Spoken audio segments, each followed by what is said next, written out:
Hello from Tennessee. So recently my buddy Rob did 5 tips for enthusiasts, and I decided to do 5 of my own. Be right back.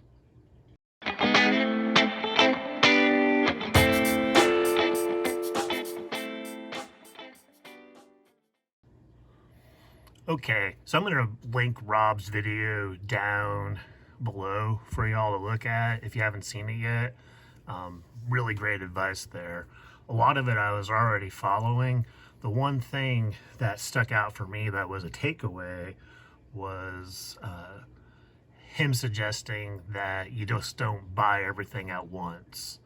And that you kind of allow the process to roll. I think he recommended like 30 days in between watches.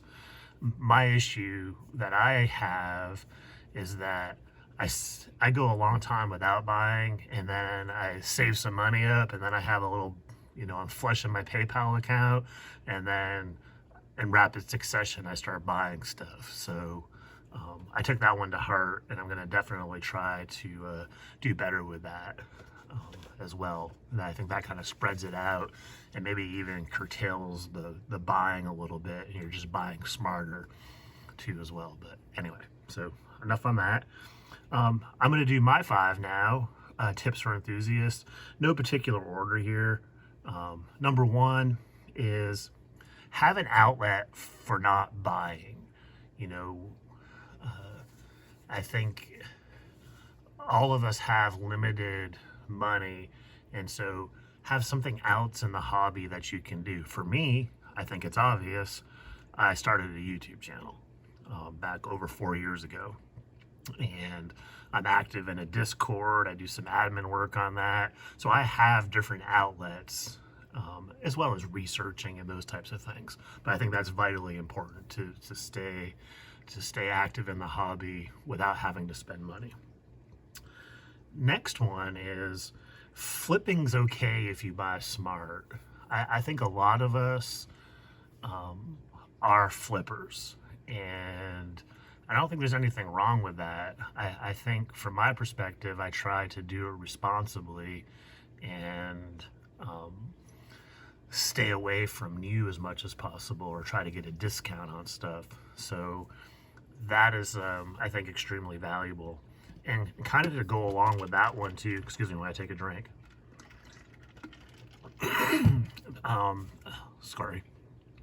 Also, to go along with that is micro brands are a good option too as well. But I add the caveat to that is if you buy smart.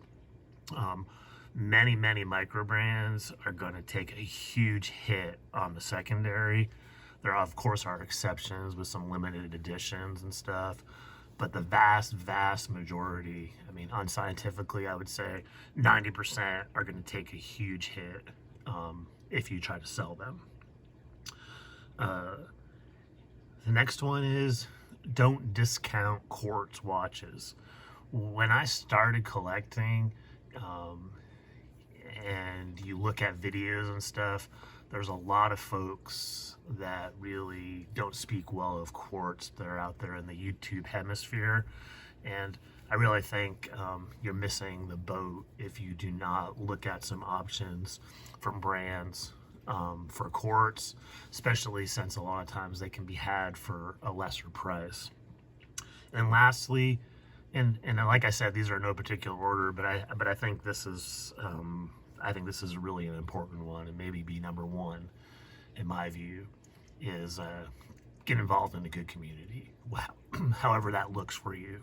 So like I mentioned a million times, I'm involved in the Random Rob's Discord, but at the same token, there are other communities out there too as well.